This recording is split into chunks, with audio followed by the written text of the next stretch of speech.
Você vai ouvir agora uma mensagem do Reino de Deus, ministrada em um dos cultos no Ministério Pão Vivo. Ouça com atenção, pois essa palavra é para você. Pegue a palavra de Deus e abra comigo 1 Coríntios capítulo 12, versículo de número 4. Assim que você encontrar, você que puder ficar de pé, fique em reverência à palavra de Deus. Daqui a pouquinho você vai poder se assentar, mas em reverência à palavra do Senhor, nos coloquemos de pé para receber a direção do alto para a nossa vida. Diz assim, amados, 1 Coríntios 12, versículo 4. Ora, os dons são diversos, mas o Espírito é o mesmo. E também há diversidade nos serviços, mas o Senhor é o mesmo. Há diversidade nas realizações, mas o mesmo Deus é quem opera tudo em todos. A manifestação do Espírito é concedida a cada um visando a um fim proveitoso, porque a um é dada mediante o Espírito a palavra da sabedoria. Diga, palavra da sabedoria.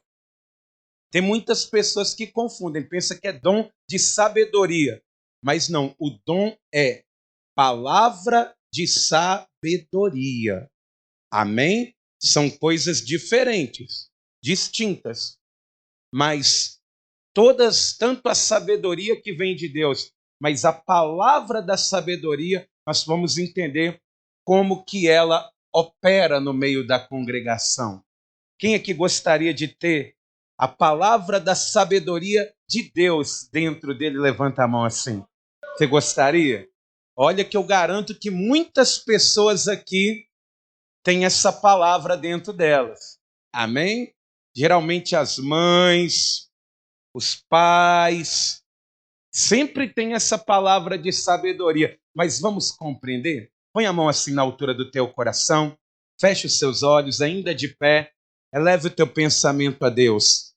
Pai querido e Deus amado, Deus bendito e todo-poderoso, Senhor nosso Deus, nesta noite nós vamos começar, meu Pai, a compreender coisas íntimas do Teu Santo Espírito. E, meu Deus, quem conheceu a mente do Senhor, Pai? Somente se o Senhor se revelar ao homem, nós conseguiremos falar das grandezas do Senhor. E é por isso, meu Deus, que nós estamos aqui para ouvir a Tua voz, ó Pai. Para ouvir aquilo que o Senhor tem para nos instruir, para que essa igreja, meu Pai, ela não seja uma igreja doente, mas seja uma igreja saudável, Pai. Mas é somente crescendo, conhecendo ao Senhor Jesus e a Tua vontade que nós conseguiremos, meu Pai, perseverar até o fim. E é por isso, meu Deus, que te pedimos, fale conosco, Pai. Que ninguém que está aqui nessa noite, que o Senhor trouxe para a sua casa, seja capaz de resistir à exposição da Tua palavra. Que no nome de Jesus, ó Pai, que barreiras elas venham cair nessa noite, que dogmas, que bloqueios na mente, que as pessoas que se sentiam reprimidas por causa dos dons, hoje, meu Deus, elas através da sua santa e gloriosa palavra sejam libertas, meu Pai, em nome de Jesus, ó Deus. Fale conosco, avance o Teu reino nessa terra e que toda a honra, toda a glória seja dada a Ti, em nome de Jesus, e que assim seja feito. Amém. E graças a Deus. Vamos aplaudir o nome do Senhor. Diga glória a Deus. E por favor, igreja, pode se assentar e preste bastante atenção. Preste bastante atenção para que nós venhamos compreender. Eu quero que você pense nessa ministração de hoje, não como uma pregação. Claro que nós vamos fazer aplicações aqui, mas eu quero que você enxergue como um estudo. E é por isso que é preciso que você se concentre. Se você tiver papel e caneta, é muito bom para você anotar aquilo que for importante e que vai fazer a diferença em algum momento da sua vida, para você estar anotando. Ainda que você tenha só uma caneta, anote na Bíblia mesmo, mas as informações que Deus ele tocar ao teu coração, coloque elas em destaque, porque elas serão úteis na caminhada da fé. Amém? Amados, hoje nós vamos dar continuidade à exposição da carta aos Coríntios. E nós vamos entrar num assunto e começar a falar acerca dos dons espirituais. E para que a gente não venha gastar tempo fazendo uma introdução da carta aos Coríntios e do contexto do que está acontecendo aqui nesse momento, eu aconselho a você, para critério de contextualização, assistir e ouvir a pregação, que está até no canal do Ministério Pão Vivo no YouTube, a pregação Não Sejais Ignorantes Quanto aos Dons, porque ali você vai ter um entendimento do porquê que Paulo ele vai trazer essa lista de dons. O que estava acontecendo na igreja de Corinto? Paulo ele vai falar dos dons espirituais não de uma forma pedagógica apenas. Ele vai falar para consertar uma bagunça que estava acontecendo naquela igreja. Porque a igreja de Corinto, embora ela tinha os 9 dons do Espírito Santo que Paulo vai citar aqui, se movendo dentro da igreja, era uma igreja muito problemática. Não se tinha ordem e decência com as coisas. Mesmo com a presença do Espírito Santo na congregação, aquela igreja conseguiu desagradar a Deus. E é por isso que às vezes a pessoa ela pensa assim: nossa, pastor, tal igreja, parece que o Espírito Santo está agindo ali, mas tem tanto escândalo, tem tanta baderna, tem tanta bagunça, eu nem sei se é o Espírito Santo. Muitas das vezes é. A igreja de Corinto, o Espírito Santo estava ali dentro, mas obstante da presença do Espírito Santo ali dentro, as pessoas saíam da casa de Deus e faziam tudo diferente. É o que acontece na vida de muitas pessoas. Mesmo depois de ter ouvido uma pregação voltada para ela, muitos entram na casa de Deus vazios e saem da casa de Deus vazios. Mas hoje nós vamos decifrar e começar a decifrar acerca dos dons com muita simplicidade, começando pela palavra de sabedoria, esse dom. Só que antes de entrar no conceito desse dom, como que ele age, como que ele opera, eu tenho que responder algumas perguntas para você.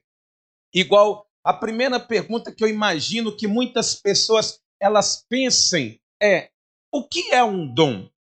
O que é o dom?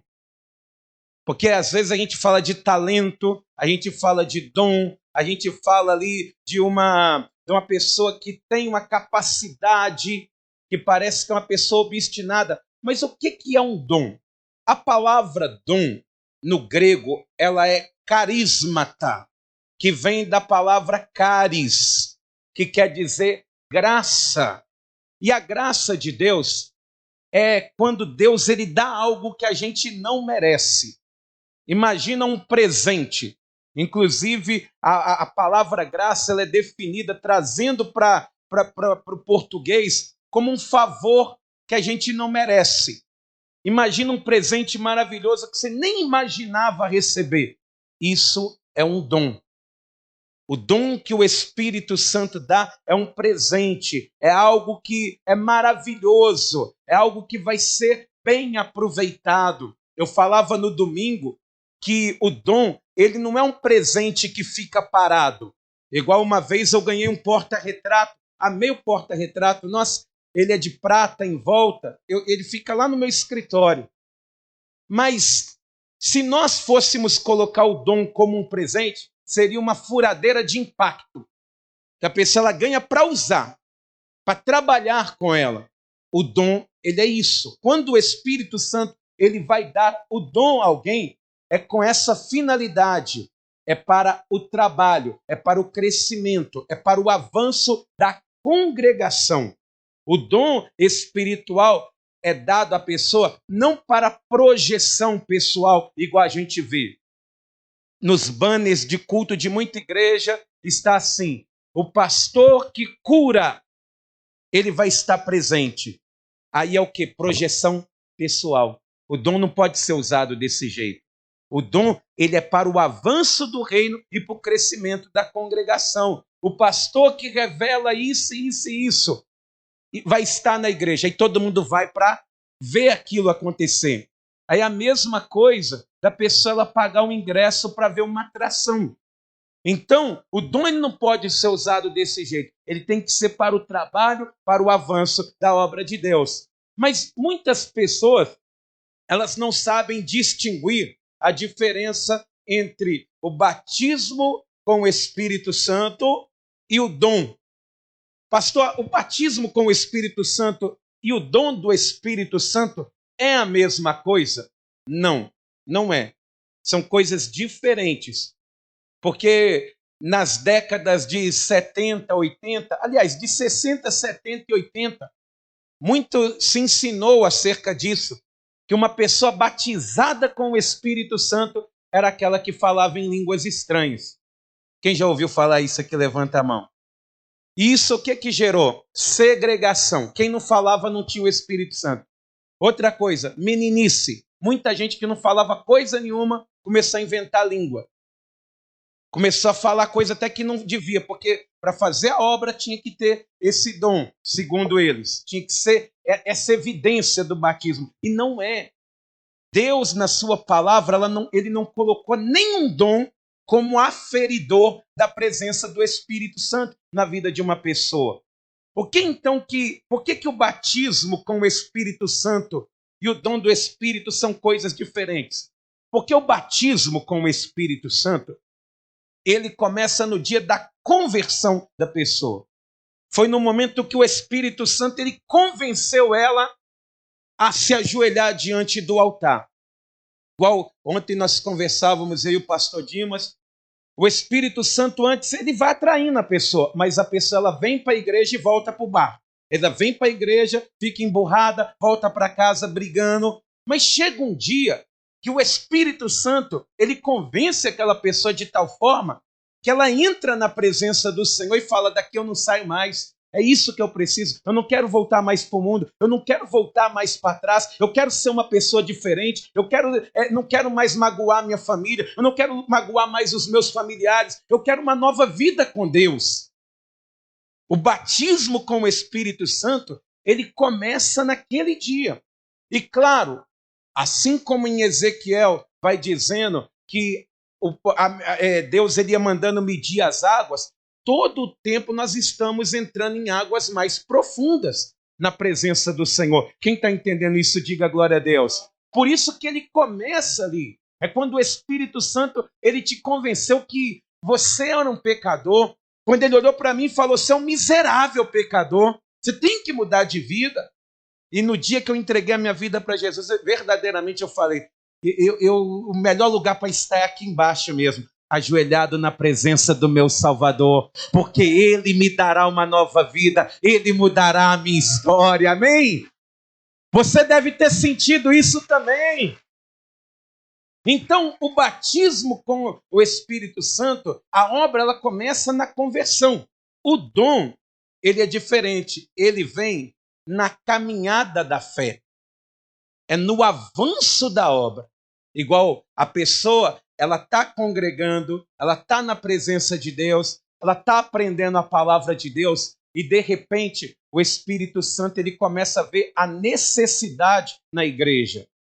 E aí, ele vai colocando dons no meio da congregação, porque o homem ele pode desguarnecer a obra de Deus, mas Deus ele não desguarnece a obra dele. Aquilo que a obra do Senhor precisa, Deus ele dará. Então, o dom ele vem na caminhada da fé. Inclusive, aqueles que produzem isso são pessoas semelhantes, iguais, únicas, mas são diferentes. São pessoas diferentes, não em propósito, em finalidade, em força e poder, mas distintas. Por quê? Porque quem batiza com o Espírito Santo é Jesus. É Ele quem batiza. Quer ver comigo? Mateus capítulo 3, no versículo de número 11. Quando eu falo distintas, eu falo são pessoas separadas, tá? Corrigindo aqui. Porque eles são da mesma categoria. Em Mateus capítulo 3, versículo 11, João Batista ele diz assim: eu vos batizo com água para arrependimento, mas aquele que vem depois de mim é mais poderoso do que eu, cujas sandálias não sou digno de levar. Ele vos batizará com o Espírito Santo e com fogo. Eu não vou entrar no contexto dessa passagem, mas o que João Batista ele está dizendo? Que é Jesus quem batiza com o Espírito Santo. Diga, é Jesus que batiza com o Espírito Santo. Amém? Só que quem distribui os dons não é Jesus. Diz aqui a palavra do Senhor em 1 Coríntios capítulo 12, no versículo 11, diz a palavra do Senhor, 1 Coríntios capítulo 12, versículo 11, diz assim: mas um só é o mesmo Espírito, realiza todas estas coisas, distribuindo-as como lhe apraz a cada um individualmente. Ou seja, Jesus ele proporciona o batismo com o Espírito Santo, que gera o arrependimento na vida da pessoa. O Espírito Santo, ele distribui os dons para o avanço do reino de Deus. Está ficando claro até aqui, igreja? Sim ou não? É muito importante você entender essa diferença, porque todos os dons, ele tem o propósito do crescimento do corpo de Cristo, do avanço da igreja. Jamais pode ser usado para uma projeção pessoal. E os dons do Espírito Santo, eles são divididos em 3 categorias. Os dons, a lista que é citada aqui em 1 Coríntios 12, ela é dividida em 3 categorias que são divididas da seguinte forma. Primeiramente, são os dons da categoria de revelação. Entenda isso. Revelação não é um dom, é uma categoria de dons. Às vezes a pessoa fala, fulano tem o dom da revelação. Não, revelação é uma categoria de dons que compõem essa categoria. São palavra da sabedoria, diga palavra da sabedoria, palavra de conhecimento e discernimento de espíritos. Esses 3 dons compõem a categoria de revelação. Mas tem também os dons da categoria de inspiração, que são os dons de variedade de línguas, digo, a variedade de línguas, interpretação das línguas e profecia. Amém? Esses 3 dons compõem a categoria de inspiração. Mas existe também uma terceira categoria, que é a categoria de poder, que são compostas pelos dons de curar, diga, dom de curar, de operar maravilhas e o dom da fé. Amém? Todos esses dons, nós vamos destrinchá-los aqui, vê-los com muita simplicidade, mas também nós vamos entender como funciona cada um. Tendo dito tudo isso, nós vamos falar do primeiro dom hoje, que é a palavra de sabedoria. O que é a palavra de sabedoria, amados? A palavra de sabedoria é uma porção da sabedoria do Deus que sabe todas as coisas. Sabe, o nosso Deus, ele tem atributos que ele não compartilha, que ele não comunica com ninguém. Igual, por exemplo, Deus é amor, você também pode amar. Deus é justiça, você pode ser justo também. Mas quando se trata da onipresença, da onipotência e da onisciência, Deus, ele não compartilha gratuitamente com todos os seres humanos. Mas, como dom, uma pessoa ela consegue ter uma pequena porção da sabedoria de Deus, do conhecimento do Deus onisciente. É quando o Deus insondável, através do seu Santo Espírito, ele decide compartilhar sua sabedoria com o servo dele. O que nós podemos trocar em miúdos aqui? A palavra da sabedoria é uma revelação seguida de um conselho. Para você tentar ficar mais simples ainda o entendimento, é quando se tem uma informação e ela é seguida de um conselho. Deus, ele faz isso. Isso é a palavra de sabedoria. Igual, como que a gente faz para identificar o dom da palavra de sabedoria? Geralmente, a palavra de sabedoria, ela está voltada para coisas que vão acontecer no futuro. Não aconteceram ainda, mas vai acontecer. E Deus, sabendo que vai acontecer, ele vai trazer uma informação e um aconselhamento para as pessoas. E por que eu disse que geralmente as mães têm esse entendimento? É porque a mãe, geralmente ela está em casa, a serva de Deus ou o pai, e de repente o filho está preparando, igual no carnaval aí. Filho preparando para sair. Aí a mãe fala assim, meu filho, não vai. Não vai. Eu senti aqui, Deus apertou meu coração. A melhor coisa que você tem a fazer é ficar dentro de casa, porque o inimigo está tramando algo contra a tua vida. Não viaja, não. Faz o seguinte, ao conselho, fica em casa. Fica aqui quietinho dentro de casa. Melhor coisa que você vai fazer. Só que, geralmente, tem alguns jovens que são criados com temor. Eu, por exemplo, se a minha mãe falasse comigo, meu filho não vai na rua, eu ficava dentro de casa, resmungando, xingando, chorando, batendo, quebrando as coisas dentro do quarto, mas não ia. Mas hoje em dia não é assim. A mãe fala, filha, não vai não. Ela pula a janela. Filho, não vai. Ele emburra a cara, senhora não manda em mim não. Quem manda em mim sou eu. E vai.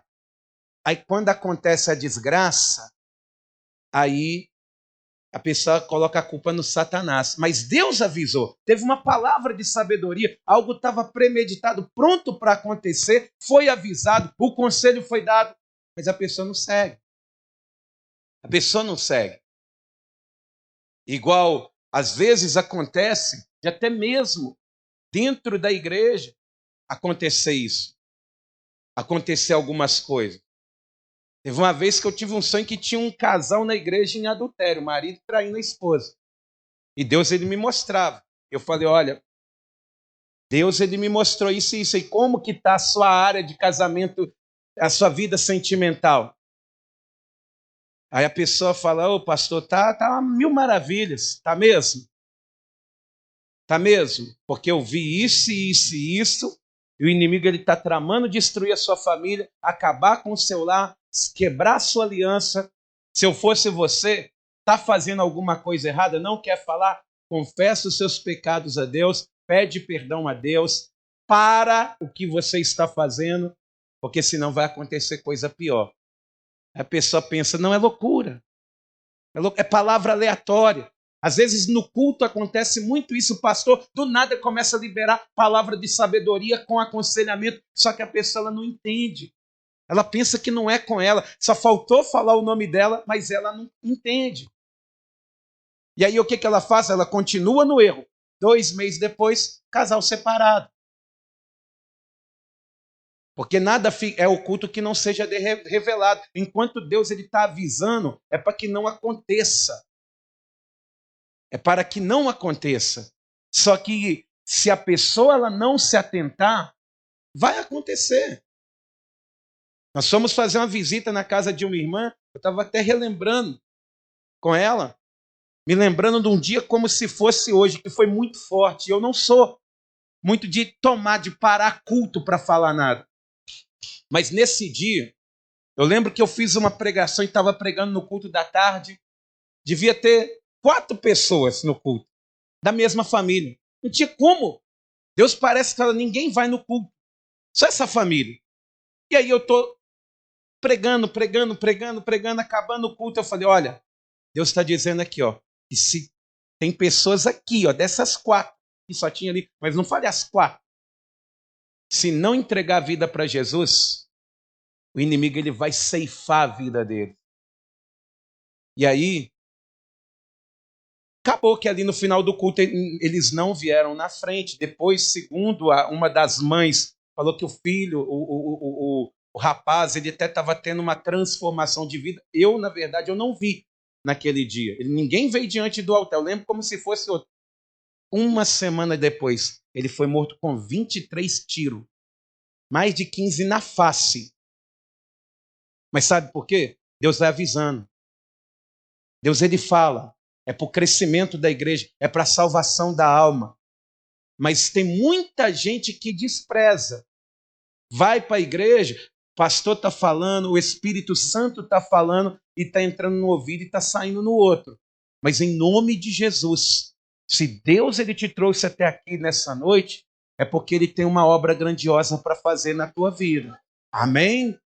Mas eu tenho certeza também que Satanás ele quer destruir a obra que Deus ele está fazendo na tua vida. Amém? Então, vamos ver alguns exemplos de como que funciona esse dom da palavra de sabedoria dentro da palavra de Deus. Vamos lá em Gênesis 41. Você conhece bem a história de José, não conhece? José, ele foi preso injustamente por não aceitar se deitar com a esposa do seu patrão. E ele vai ser preso e ficar ali no cárcere alguns anos. Aproximadamente 9 anos ele vai ficar preso.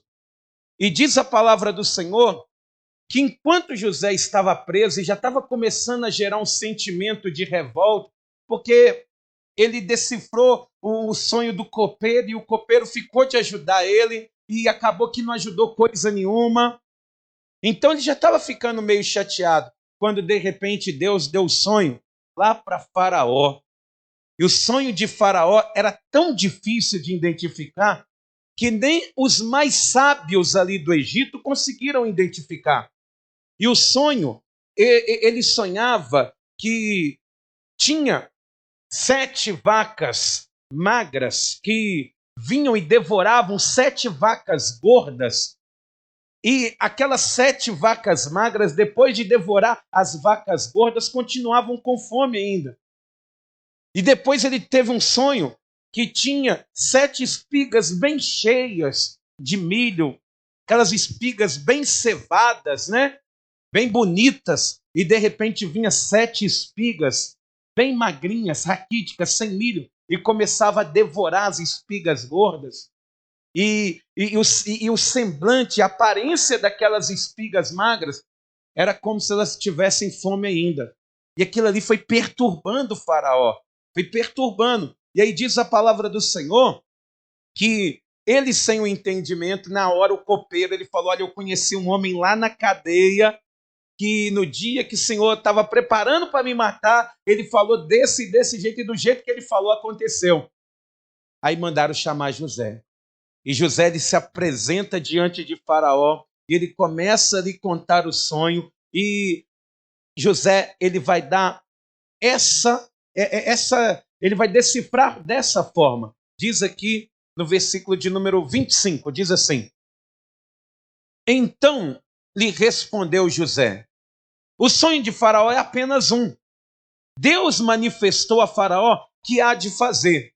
As 7 vacas boas serão 7 anos, e as 7 espigas boas também 7 anos. O sonho é um só. As 7 vacas magras e feias que subiam após as primeiras serão 7 anos, bem como as 7 espigas mirradas e crestadas do vento oriental serão 7 anos de fome. Esta é a palavra, como acabo de dizer a Faraó, que Deus manifestou ao Faraó que ele há assim de fazer. Então, o que ele está dizendo? A sabedoria. O que Deus ele quer dizer? Ele está decifrando o que Deus ele quer dizer. Mas para ser palavra de sabedoria, tem que vir com um aconselhamento. Não adianta eu falar assim, ó, o inimigo quer te matar. E aí você fala, cadê o conselho? Cadê a direção? Para onde que eu vou? Você falou isso para quê? Para me deixar perturbado, sem dormir? Por que você fez isso comigo?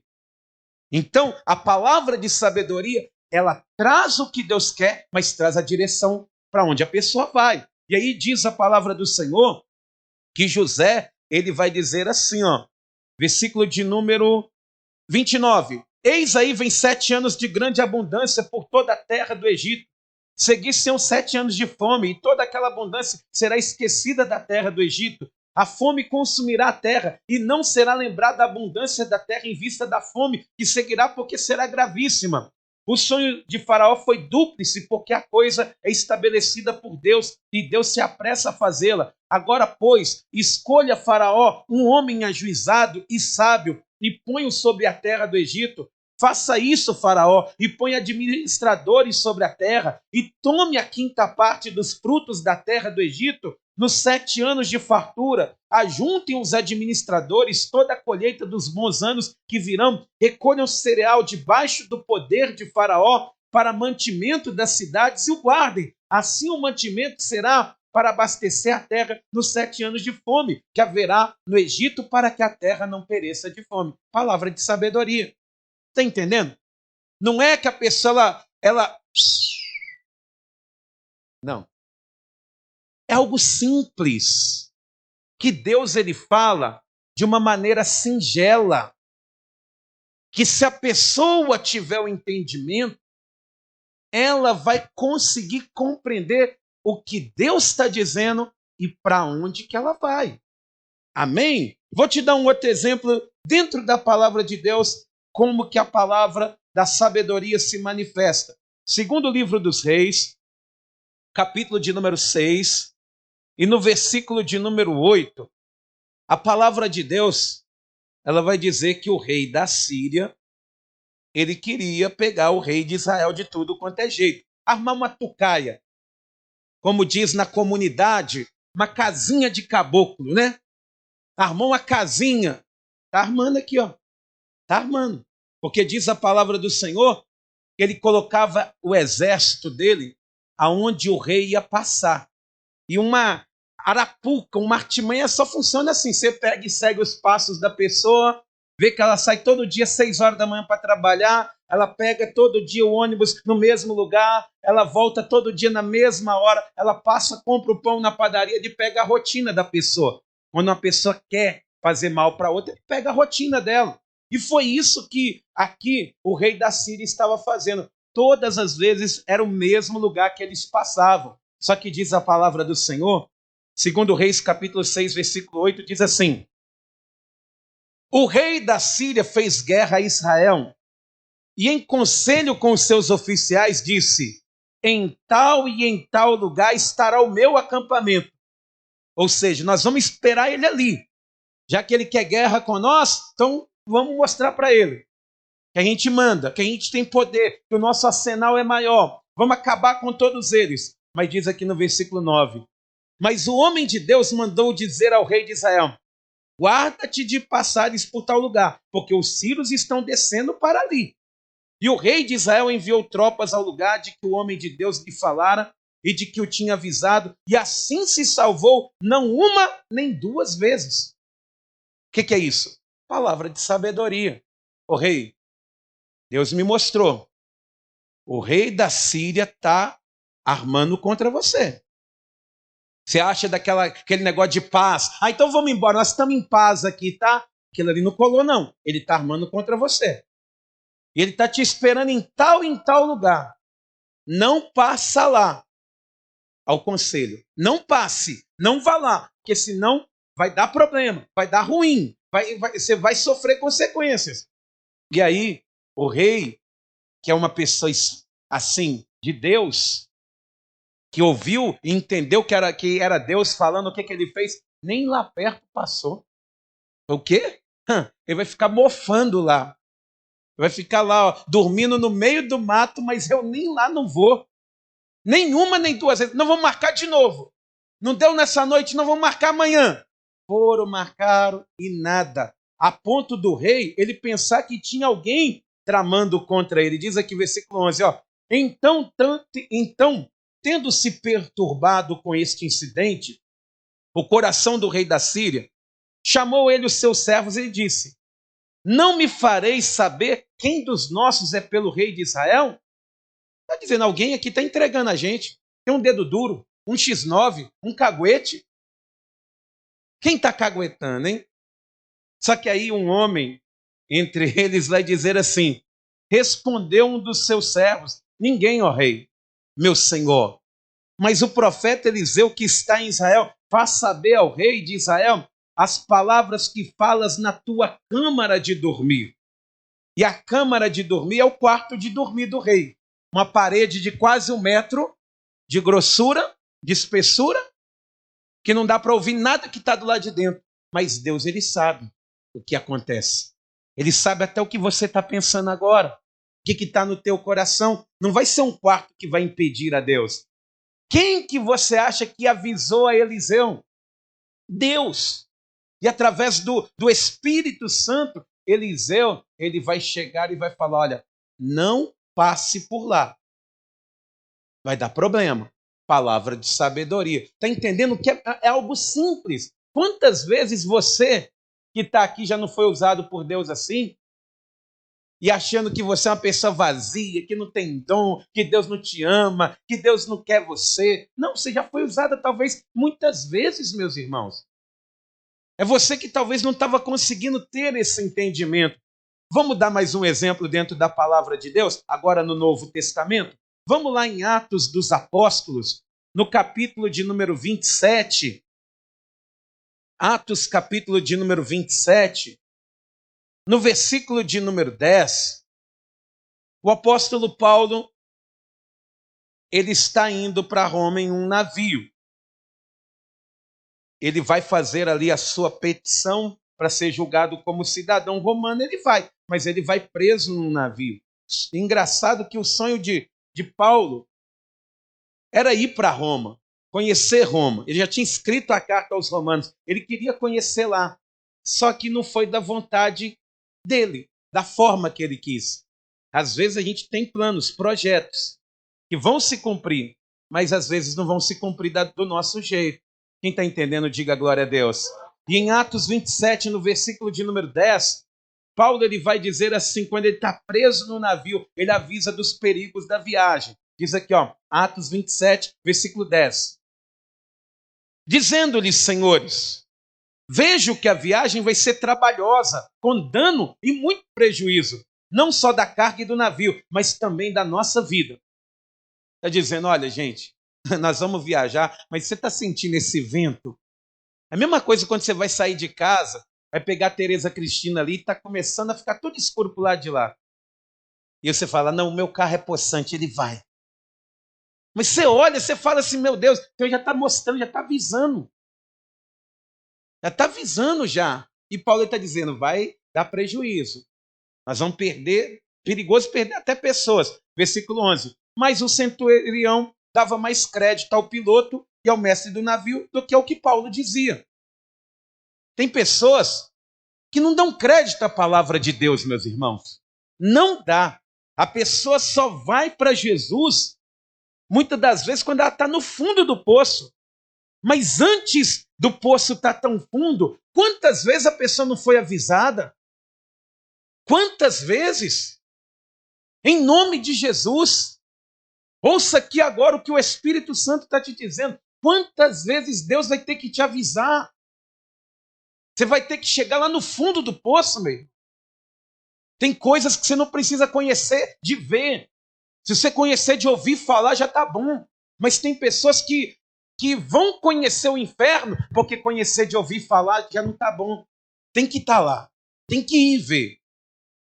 Então Paulo está dizendo, e eles não estão dando crédito. O que aconteceu? Veio uma tempestade. Houve danos. O navio ficou à deriva. E aí diz a palavra do Senhor que Paulo ele vai dizer o que está escrito no versículo de número 21. Diz assim, havendo todos estado muito tempo sem comer, Paulo, pondo-se em pé no meio deles, disse, Senhores, na verdade, era preciso terem me atendido e não partir de Creta, para evitar esse dano e perda. Mas já agora vos aconselho bom ânimo, porque nenhuma vida se perderá de entre vós, mas somente o navio. Porque essa mesma noite um anjo de Deus, de quem eu sou, a quem sirvo, esteve comigo dizendo: Paulo, não temas, é preciso que compareças perante de César, e eis que Deus, por sua graça, te deu todos quantos navegam contigo. Portanto, senhores, tende bom ânimo, pois eu confio em Deus que sucederá do modo porque me foi dito. Amém? Olha o que Paulo está demonstrando. Palavra de sabedoria. Esse navio vai afundar. Imagina o pessoal com fome. Vários dias sem comer. Ai, ai, ai que fome, ai que fome. Aí Paulo ele põe-se no meio deles. Vocês deviam ter me ouvido. Mas fica tranquilo, tá? Esse navio vai afundar. Mas ninguém vai se perder, tá? Deus falou comigo, Deus me mostrou através ali de uma teofania ali, ó. Deus ele trouxe a palavra, ele mostrou o que vai acontecer e o navio se perderá, mas ninguém se perderá. Eu quero dizer isso para você. Talvez você está aqui no nosso meio, tomou tanto prejuízo na vida e tem chorado pelos cantos dizendo: Senhor, por que comigo? Por que comigo?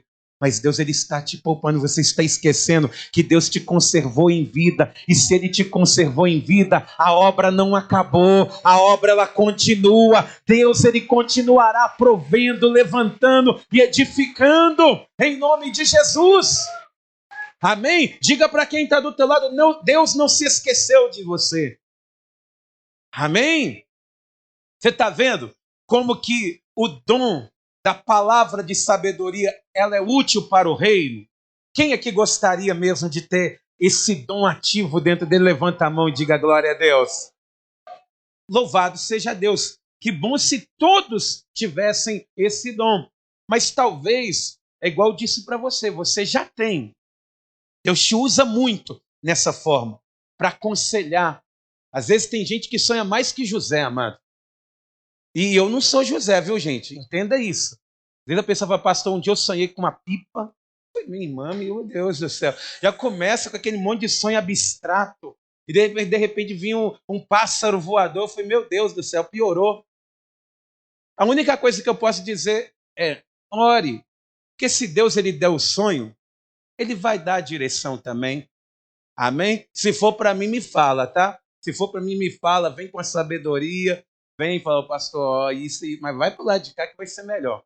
Amém, meus irmãos? Então, seria maravilhoso. E quem, por exemplo, quer ser usado com a palavra da sabedoria como dom, que o Espírito Santo distribui, você que quer ser usado dessa forma, é prudente, amados, pedir primeiro a Deus a sabedoria que Ele dá em abundância. São coisas diferentes. Olha o que diz em Tiago, capítulo 1, versículo de número 5. Tiago, capítulo de número 1, versículo 5. Pastor, eu quero ter o dom da palavra de sabedoria. Seria prudente você pedir sabedoria primeiro a Deus. São coisas diferentes. Olha o que diz. Tiago 1, versículo 5 diz assim: se, porém, algum de vós necessita de sabedoria, peça a Deus, que a todos dá liberalmente e nada lhes impropera a ser-lhe concedida. Peça, porém, com fé, em nada duvidando, pois o que duvida é semelhante à onda do mar, impelida e agitada pelo vento. Não suponha esse homem que alcançará do Senhor alguma coisa. Amém? Por que nós devemos, antes de receber o dom da palavra da sabedoria, nós devemos pedir primeiramente sabedoria para Deus? Porque senão, não encaixa. Se a pessoa ela não for sábia, ninguém vai acreditar que ela está falando da sabedoria de Deus. Imagina uma mulher que não tem sabedoria, que briga com todo mundo, que é ignorante, aquela mulher rixosa que só vive reclamando da vida, só vive choramingando pelos cantos. De repente, aquela pessoa ignorante, que briga, que humilha as pessoas, vira e fala: Deus mandou falar algo com você. Ninguém acredita. Não tem sabedoria. A mesma coisa com o homem.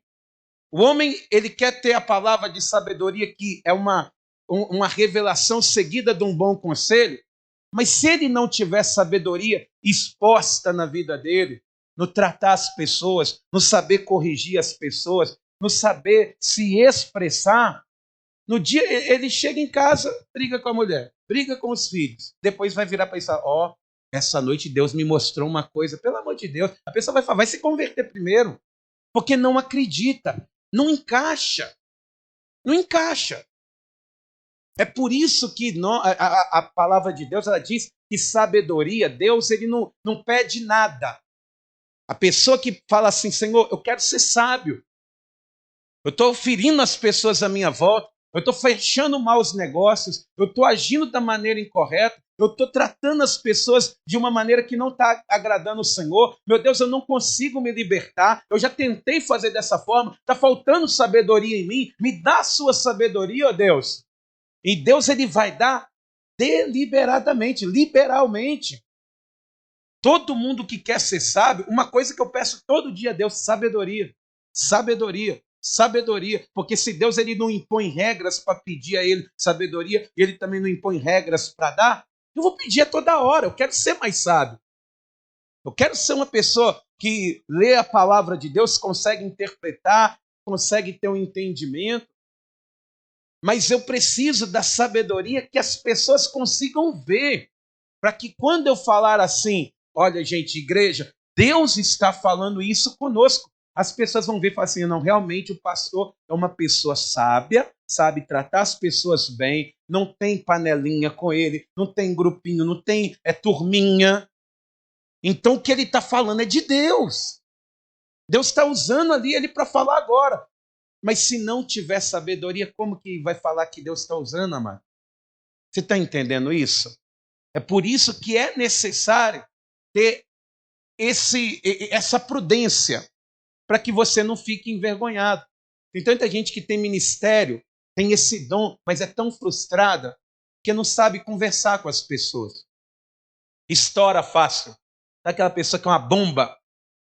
Na mesma hora, está lá fazendo a obra de Deus, ou então acaba de vir para a igreja, chega em casa, um copo cai: ô, seu infeliz! Deixa. Aí depois vai falar: gente, Deus falou demais hoje. Pô, mãe, dá um tempo. Vai se converter primeiro, mãe? Vai se converter primeiro, pai? Vai se converter primeiro, filho? Então, nós temos que ter essa prudência, para que mesmo o Espírito Santo, ele querendo nos usar, porque as pessoas, elas ficam assim: ah, pastor, mas eu sou daqueles à moda antiga. Deus, ele usa quem ele quer usar. Usa, mas uma vez só. Uma vez. Quantas mulas você vê falando hoje em dia? Tem umas no altar, mas na rua, quantas você já viu depois daquela que falou com Balaão, na palavra de Deus? Quantas? Quantas? Você quer ser usado uma vez e descartado depois? Não. Deus, ele não te chamou para ser algo descartável, não. Deus, ele te chamou para ser tesouro particular dele, jardim secreto dele, aonde ele zelará, ele cuidará e ele usará para a honra e glória do teu santo nome. Amém? Louvado seja Deus. E para a gente concluir, independente da sabedoria, se é a que você precisa para demonstrar que é sábio, uma pessoa melhor, uma pessoa mais digna, uma pessoa mais correta, ou o dom do Espírito que o Espírito Santo vai distribuir, você só vai conseguir adquirir de uma forma, que é temendo a Deus. Somente assim. Você quer ter dom do Espírito? Tem que temer a Deus. Você quer ter sabedoria para ser uma pessoa melhor? Tem que temer a Deus. Olha o que diz em Provérbios, capítulo de número 9. Provérbios, capítulo de número 9. A palavra de Deus, ela vai dizer assim. Provérbios 9, versículo 10. A parte A desse versículo, se você tiver caneta, grifa isso aí. Pastor, precisa ser uma mulher mais sábia. Porque a mulher sábia, ela edifica a casa dela, né, meus irmãos? A tola, ela destrói. Se você está precisando ser mais sábia, irmã, e o homem também precisa de sabedoria para liderar. O homem é o cabeça. Se não tiver sabedoria, não tem jeito. Diz aqui, ó, Provérbios 9, versículo 10, a parte A diz assim: o temor do Senhor é o princípio da sabedoria. Quando a pessoa ela consegue temer a Deus, ela já está começando a ser sábia. E temer aqui não é ter medo de Deus. Não é tremer. Temor é respeito. É respeitar a Deus da forma que Ele é. Da maneira que Ele é. Quando a pessoa ela tem esse temor e sabe que Deus é maravilhoso, que Deus ele pode mudar a vida dela, que Deus ele é amor, mas que também é fogo consumidor, ela tem respeito a Deus. Ela não brinca com as coisas de Deus. Ela não fica tratando a Deus, as coisas de Deus, de uma maneira que vai desagradar a Deus. Pessoa mais sábia, ela não é aquela que conhece mais a Bíblia, é aquela que age da maneira que Deus quer, que vive da forma que Deus quer. Porque senão, Jesus ele não diria, muitos chegarão naquele dia dizendo, Senhor, em teu nome fizemos isso, em teu nome fizemos aquilo. E ele vai dizer, apartai-vos de mim que eu não vos conheço. Mas vai chegar muita gente simples, que viveu uma vida piedosa, que talvez não falou nenhuma língua estranha, mas tinha um coração voltado para Deus, temente ao Senhor. Ele vai dizer assim, entra no gozo do teu Senhor, na alegria do seu Deus. É o temor ao Senhor. É quando a gente respeita a Deus. Quando a gente olha para o Senhor e fala, Ele está sentado num alto e sublime trono. Ele consegue dissipar os inimigos com o sopro da sua boca. O que eu vou fazer contra esse Deus? Eu tenho que respeitá-lo. Não é ter medo, mas um respeito de falar assim, com Deus eu não vou brincar, porque Ele tem coisas tão boas preparadas para mim, que eu não posso perder essa oportunidade. Diga para quem está do teu lado assim, não perca a oportunidade. Oh, maravilha, hein? Se você tiver hoje temendo a Deus assim com respeito, uma reverência nas coisas de Deus, se prepare, viu? Coisas grandiosas Deus tem preparado para você. Olha só o que diz no Salmo de número 25, no versículo de número 14, a palavra de Deus, ela vai dizer,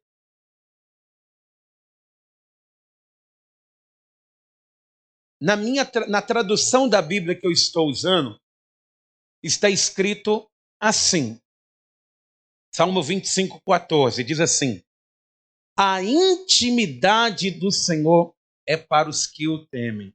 Mas em algumas traduções está o segredo do Senhor. O segredo do coração de Deus são para aqueles que o temem. Imagina só, Deus ele sabe o que você está pensando. Ele sabe. Ele sabe o que você está pensando. Ele sabe. Ele sabe o que você está pensando. Minha irmã, Deus sabe o que você está pensando. Você quer saber? Pergunta para ele, ele que sabe. Eu não falei que é eu que sei? Por que você está assustado assim? Mas Deus saber o que eu estou pensando, para mim é algo maravilhoso, amado. É algo maravilhoso. Eu tenho temor. Eu tenho que vigiar até com o que eu estou pensando, porque de Deus não escapa. Mas imagine você saber o que Deus ele pensa. A maneira que ele age. A maneira que ele quer. Meu irmão, isso é muito forte. Isso Deus ele compartilha para quem tem temor a Ele, para quem respeita Ele. É por isso que eu estou dizendo para você, independente se é sabedoria que Deus dá para nos formar o caráter cristão, ou a palavra de sabedoria que é para o avanço do reino de Deus, tudo vai passar pelo temor a Deus, pela forma que você cultua a Deus, pela forma que você se dedica a Deus. Eu, por exemplo, eu não consigo. Eu fui nas minhas férias em Caldas Novas, indicação do Alejandro aqui. Obrigado, viu? Deus abençoe a sua vida. Tá? Também a Elisete também falou, é bom demais, passei, realmente é muito gostoso. A missionária também lá atrás, todo mundo aqui já foi praticamente, né? Mas enfim, chegou lá, eu falei assim, não, eu estou de férias, mas eu tenho que ir para a igreja. Eu sou cristão em Minas Gerais, mas eu sou cristão aqui também, em Goiás também. Eu tenho que ter temor das coisas de Deus. Vou ficar o quê? Deitado na piscina 9 horas da noite, 7 horas da noite? A água é quente? Não, pastor, lá dá para virar à noite se quiser. Mas não dá. O meu coração, ele arde na casa de Deus. Lá a água é quente, mas aqui o meu coração queima. E quando eu cheguei na casa do Senhor, vamos lá, uma igreja bem apresentável, mas na hora da palavra o pastor não abriu a Bíblia, eu fiquei com a Bíblia aberta. Aí, na hora do louvor, todo mundo de pé, na hora da palavra, todo mundo sentou. E eu fiquei de pé, eu falei assim, eu não consigo, amados, fazer de outra forma. Por causa que para mim, aquilo ali foi a direção que eu recebi de Deus. É o meu temor com o Senhor. Filho do homem, fica de pé que eu quero falar contigo. Se eu quero ouvir, eu tenho que me colocar de pé.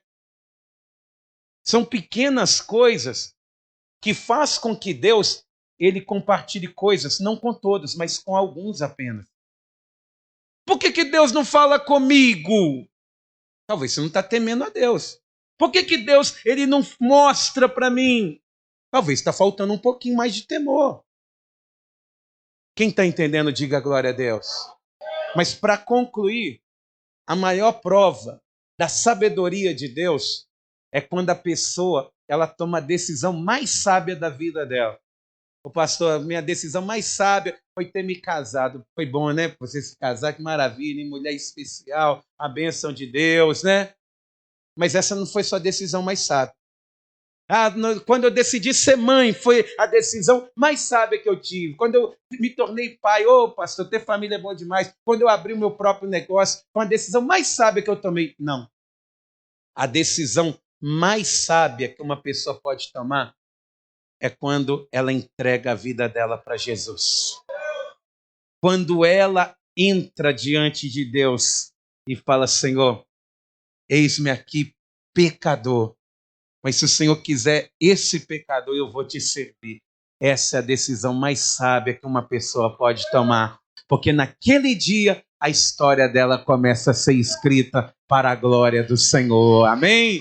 Vamos aplaudir o nome do Senhor? E toda a igreja se coloque de pé. Se coloque de pé. Põe uma mão assim na altura do coração. Feche os seus olhos. Eleve o teu pensamento a Deus. Está vendo? Deus é tão maravilhoso, mano.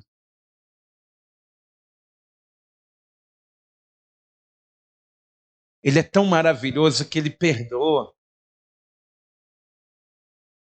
Hoje tem uma palavra de sabedoria aqui para você. Deus, ele perdoa os seus pecados. Mas tem um conselho, vai e não peques mais. Jesus, ele usava a palavra da sabedoria em todo o tempo. Queres ser curado? Então pega a sua cama, levanta e anda. Depois, lá dentro do templo, vai e não peques mais para não te acontecer algo pior.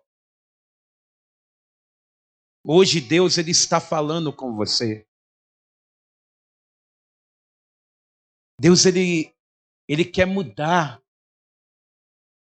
a maneira que você tem buscado a Ele. Às vezes a pessoa ela busca sem saber aonde quer chegar. E quem não sabe aonde quer chegar, meus irmãos, qualquer lugar serve. O que você quer? Você que está aqui, você que Deus trouxe nessa noite para essa reunião, para este culto. Poxa, Deus, Ele deu uma luz, Ele descortinou, Ele abriu a caixa do presente e mostrou para você o que é. Mas o que você quer?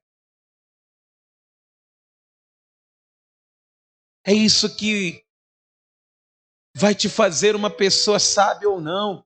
Primeiramente, aonde que eu quero chegar? O Espírito Santo, Ele está abrindo o seu entendimento, meu filho. Em nome de Jesus, vamos mudar.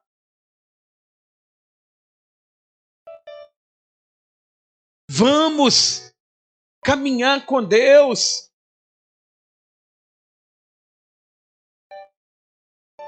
Às vezes a pessoa ela vai confiando no braço do homem, no braço da amizade terrena. Mas não é isso que Deus ele tem preparado para você, não. Ele tem coisas maiores, melhores. Ele tem coisas eternas, mas você só vai conseguir viver no dia que você for sábio e forte o suficiente para renunciar. Eu, numa fase da minha vida que eu não me orgulho nem um pouco, eu não conto isso com orgulho, eu conto com vergonha. Que o vício fez parte da minha vida, as pessoas falam, bebe essa garrafa inteira e que você vai ser a pessoa mais forte. Mas Jesus, ele falou um dia no meu coração, você vai ser forte quando você deixar essa garrafa para lá.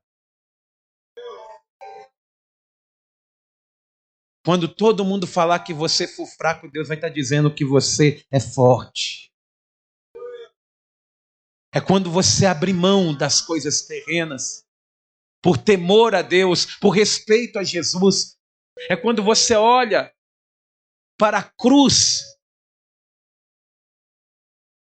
e num lampejo, você vê Jesus pregado na cruz e falando, Pai, perdoa eles, que eles não sabem o que fazem. Jesus morrendo por mim, por você.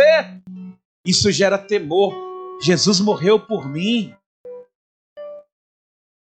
A cruz ela está vazia, mas ela um dia esteve ocupada. Mas hoje Deus, Ele olha para você e fala, eu quero compartilhar contigo. Mas você precisa confiar em mim. E é por isso que antes de orarmos para Deus derramar sabedoria aqui, e para derramar através do Espírito Santo a palavra da sabedoria, eu quero fazer um convite para você. Tem alguém aqui que quer entregar a vida para Jesus e receber a Ele como Senhor e Salvador da sua vida? Se você está aqui, quer fazer isso, sai do teu lugar e vem aqui na frente entregar a vida para Jesus agora. Essa é a decisão mais sábia que um homem pode tomar, que uma mulher pode tomar, é quando ela fala, cansei. Essa quarta-feira é de cinza na minha vida. Mas Deus, Ele está te fazendo do pó hoje uma nova criatura. Se você tomar essa decisão, as suas quartas-feiras, elas nunca mais serão de cinzas, mas elas serão para a glória do Senhor. Pastor, eu quero voltar para Jesus. Eu estou afastado da presença de Deus. Eu preciso voltar para Jesus.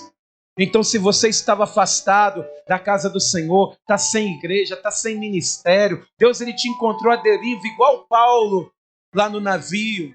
Mas ele está dizendo, ainda a obra não acabou.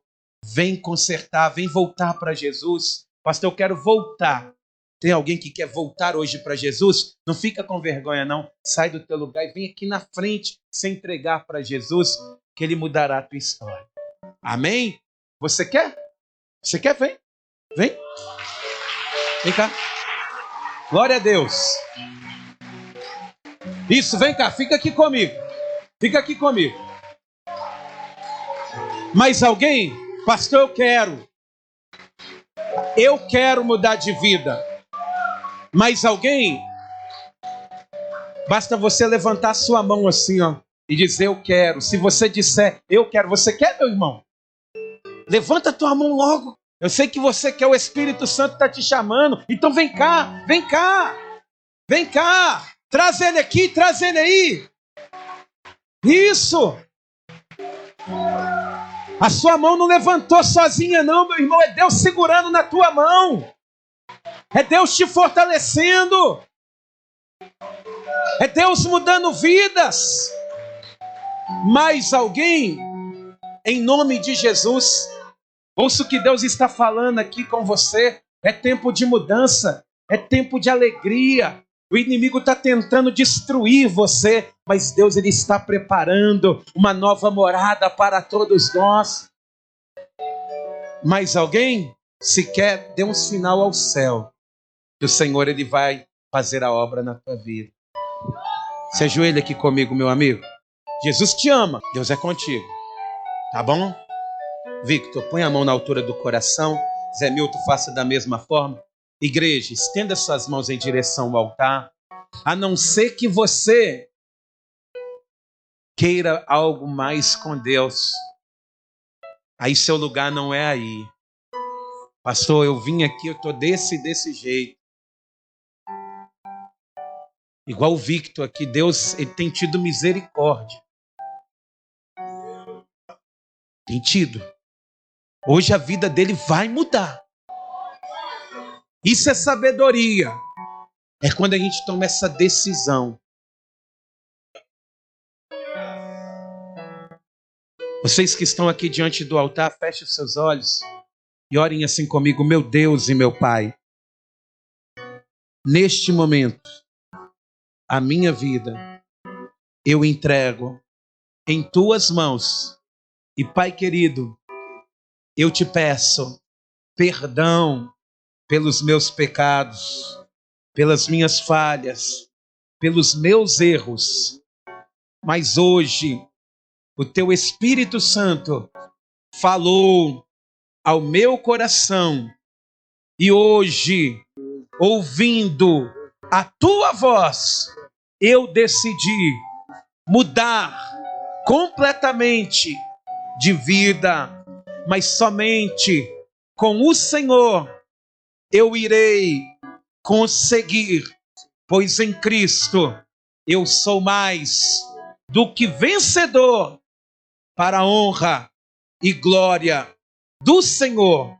Pai querido, escreve o meu nome no livro da vida, para que eu entre na cidade santa, pelas portas da frente, em nome de Jesus. Deixa eu orar por vocês agora.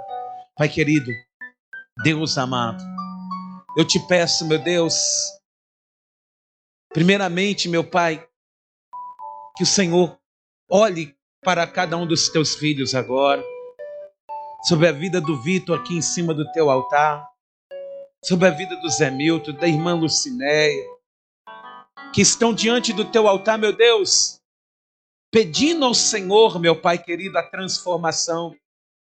E é por isso, meu Deus, que aqui, meu Pai, eu oro com a vida dos teus servos e peço ao Senhor, meu Deus, da mesma forma que o Senhor me encontrou um dia, meu Pai, o Senhor, meu Deus, está fazendo a obra hoje aqui. E nós, como igreja, meu Deus, estendemos as nossas mãos não somente para orar, mas para ajudar também. Porque, meu Deus, no que depender de nós, Pai, a vida desses homens nunca mais será a mesma. Porque, meu Deus, o Senhor os fortalecerá em todo tempo, para a honra e glória do Senhor, e que assim seja feito. Amém. E graças a Deus. Vamos aplaudir o nome do Senhor.